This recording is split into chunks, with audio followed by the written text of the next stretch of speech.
And by the way, go be miserable on your own time. Just don't take up my space. If you want to yell and scream about that, go be miserable. Well, we don't see it anymore because we have the quality filter on. So yeah, I don't. But it's you're like literally yelling at clouds. Go ahead, yell at yourself, yell at clouds, yell at your friends. If you see his career defined by a press conference where he gave $1 million check to a Boys and Girls Club and a comment over China where even the commissioner got in trouble, everybody was walking on eggshells, then knock yourself out. But it's like the hoax people, it's like the voter fraud people. I'm not interested. I'm not interested in engaging with you. No, leave me out of it. I've also stopped arguing with those people. The Eagles are headed towards a quarterback competition between Carson Wentz and Jalen Hurts next season. But Wentz is not interested in that. He would reportedly prefer to start fresh with another team in 2021. However, the Eagles are not looking to trade him right now. Teams have begun calling about Wentz. And Philly is listening, but they will not move unless they get the right offer. Apparently, they want a first-round pick, which I don't know what team wouldn't offer a first-round pick for Carson Wentz. You get one, sure.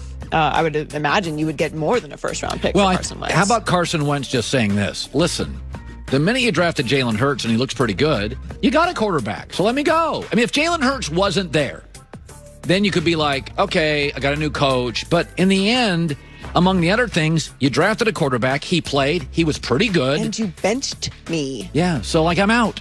I get it. I don't get what's going on in Philadelphia.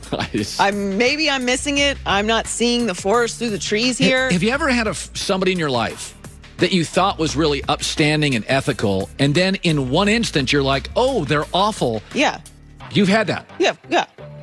Philadelphia, for the last 7 years, I've been protecting them. I think they're well run. And in the last month and a half, I'm like, oh, they're a complete tire fire. My bad. Yeah. I think Doug Peterson deserves a lot of credit for that because it seems like he was great makeup for what was going on there. He held it together. After you read the stories on Lurie and Howie Roseman, I got nothing against them, but I had no idea it was this maze of power struggles. I mean, I'm not saying he was perfect, but as soon as they fired him, it was like everything just started to unravel. And now you have a quarterback controversy or a quarterback competition, whatever you want to call it. This is a bad situation. Now, this getting out, again, why does something get out? Somebody wants it out. Wentz doesn't want to be there. Yeah. You have Jalen Hurts. You benched Carson Wentz for Jalen Hurts. Jalen Hurts isn't going anywhere. I just think it's a disaster of the situation. I don't know why they wouldn't. Obviously, you want to get fair value or, you're not going to get exact value, but you have Jalen Hurts, develop him, let Carson Wentz start fresh somewhere else. By the way, he has a $34.7 million cap hit next season, which is fifth highest amongst quarterbacks. He's missed 13 games to injury. It might not be the worst situation to just move on. You have a new head coach, start fresh, especially if he's talking about getting traded. So Patrick Mahomes is already being compared to Tom Brady and has a lot of pressure on him to win this Super Bowl in order to keep pace with Brady's career. But Mahomes is only focusing on the game, not what this would mean for his legacy. You have to kind of focus on, for me, I'm trying to find a way to repeat, find a way to win a second championship, and find a way to do whatever I can to win with this team. But you don't get these opportunities every single year in the NFL to be in the Super Bowl and to be in these games. And then once the end of your career is done, then you can look at those things and see kind of where those moments were in your career where you could have had something or that you executed and you did go out there and get and achieve your dreams. There was a lot of conversation about how the Chiefs were going to keep this level of excellence that they had last year. Philadelphia is a good example of this because we talked a lot about how Philadelphia acted after they won their Super Bowl, right? That we weren't really sure that was the right approach. And it turns out it wasn't because they were making fun of, the Patriot way. And, you can win multiple championships the fun way. Can you? Because you guys are not going to be back there for a very long time. But the Chiefs, and I do think that maybe we'll never know, obviously, but maybe the pandemic played a role in this because you didn't have that layover. As soon as the Super Bowl was over, essentially we locked down in March. So you didn't have that summer to go have fun and celebrate. It was just okay, now we're locked down again. And maybe that ended up being a blessing in disguise. Not that I think that the Chiefs were going to unravel, but it's an added extra focus. No, I think it's. Listen, you and I have talked about this, whereas you're single and I got a bunch of kids and stuff. and we've lived different lives that way. But the pandemic, for me, made our family closer. Right. So, and for you, you've had some life alterations in it. Many you've laughed about. But the pandemic landed differently for different people. And I think the argument can be made for a young, talented team. It kept you at home and out of bars and restaurants. Yeah. I mean, there's nothing else to do but work out. So to work out. Right. and like, it didn't matter for Brady because that's all he does anyway. Right. And I'm not saying that they would have unraveled, but, you know, them being back there this year and having the year that everybody had, it may have played a role in that because they are not loose in any way, but to your point, they're young. This is not Brady. This isn't the Patriots with they're their flashy, system. They're fun. But they deserve credit. And to Mahomes' point, focus on this game. Don't worry about legacy. Don't worry about what it means if you win this game. Don't look ahead in any way. So the Rams continue to be aggressive this offseason by trading Jared Goff to the Lions for Matthew Stafford. There's been a lot of rumors that the Rams were unhappy with Goff's recent performance. Rams were shocked. Interesting. And Aaron Donald says the team was still surprised by the move.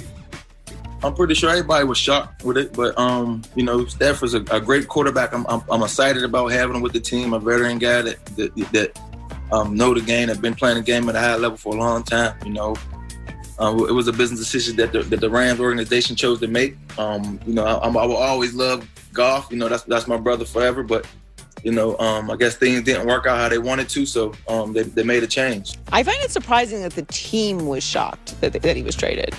You would imagine if it was at this point that there was some kind of rumblings or doubt if he's the guy. So, and especially, I mean, that's Aaron Donald. Well, but I would say this. I'll back the Rams. If you're going to make this move, you're probably better to make it covert.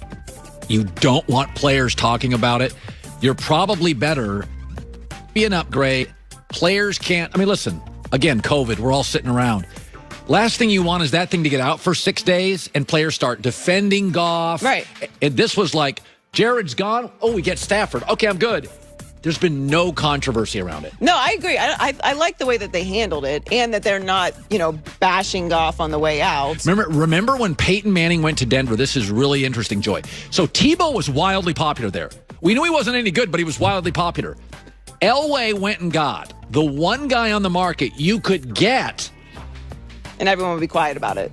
Literally, Joy, they got Peyton, and it was like, well, yeah, obviously. And so Stafford, similarly, it's like, well, yeah, he's better. So he's not Peyton Manning, but it's not like they're making a trade and then now they're talking about moving up in the draft. It's an upgrade. Yes, and it's an aggressive move. I like the way that they've handled it. It's not normal. Like, to your point, we usually hear rumors about it. We're talking about Carson Wentz. Like, we're talking about Deshaun Watson for long periods of time. Even Matthew Stafford, we knew was going to be on the market for a while. Yeah. We've been talking about it for a week. So I like the way they do business. Joy Taylor with the news. Well, that's the news. And thanks for stopping by. The Herd Lie News. So I saw a story yesterday. NFL merchandise came out. Brady's number one in the NFL. So Tampa's the number one market for him selling merchandise. Like Boston's number 2 or 3. New York's up there. Orlando, Miami.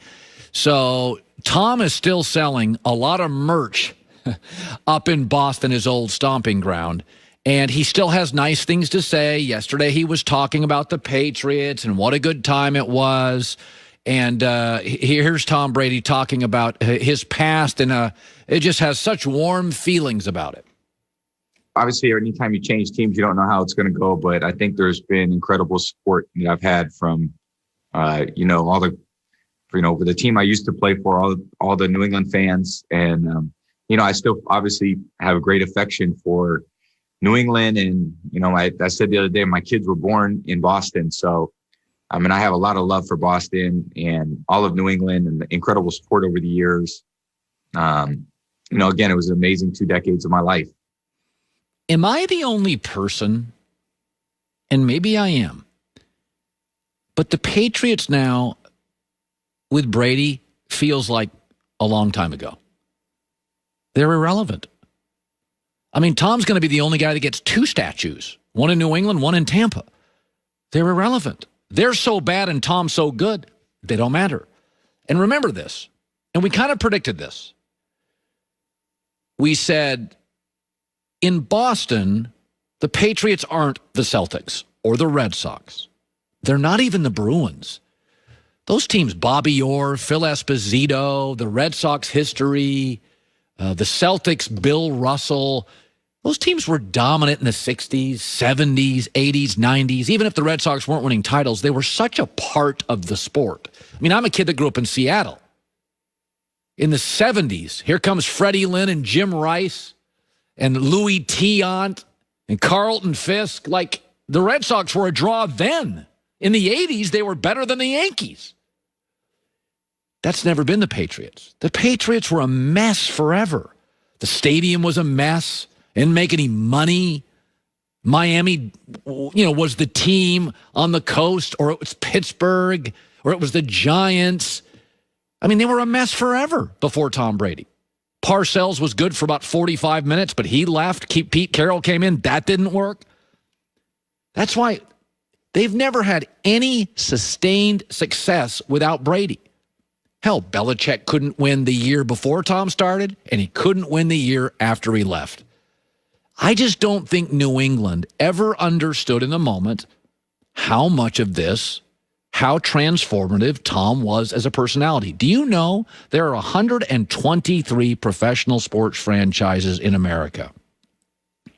Tampa Bay had the worst winning percentage of all of them, and they're in the Super Bowl.